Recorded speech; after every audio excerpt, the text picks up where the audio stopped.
The second bloom continues. It was a spontaneous choice, made late one night as Sophia flipped through an old photo album in the picture. She was laughing with friends on the beach, her face alighted with the kind of joy she hadn't felt in years. Why not? She thought. Ocho Rios welcomed her with the smell of salt in the air.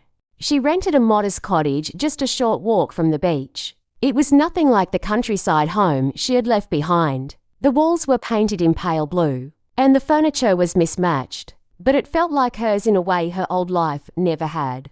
The first few weeks were a blur of unpacking, long walks along the beach, and quiet evenings spent journaling. She wrote about her fears, her hopes, and dreams she had abandoned over the years. One afternoon, as she wandered through the local market, a sign caught her eyes. Help wanted, Seaside Bookstore. It had been years since she'd worked outside the home, but she loved books. On impulse, she stepped inside. The bookstore was charming with creaky wooden floors and shelves, crammed with everything from dusty classics to glossy bestsellers. The owner, a sprightly woman named Karen, greeted Sophia with a warm smile. "I'm not sure I have the experience you need," Sophia admitted. Karen waved her hand dismissively. "Do you love books?" "Always," Sophia replied. "Then you were hired," Karen said. The days turned into weeks, and Sophia found herself thriving in ways she hadn't expected. She loves helping customers find their next read, organizing the store's chaotic shelves,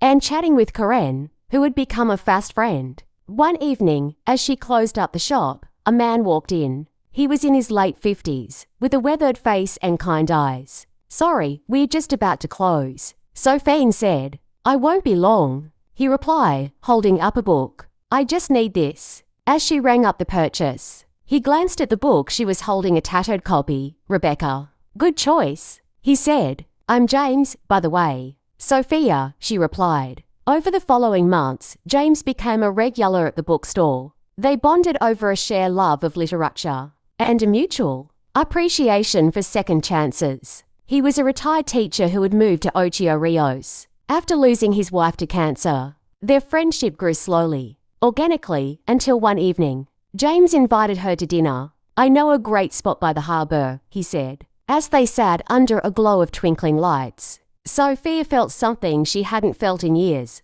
hope. By the time her first year in Ocho Rios came to an end, Sophia barely recognized the woman she had been. She had a home she loved, work that fulfilled her, and a budding relationship that made her heart race like a teenager's. Life hadn't gone the way she'd planned, but as she stood on the beach, the waves lapped at her feet, she realized something. Starting over wasn't the end.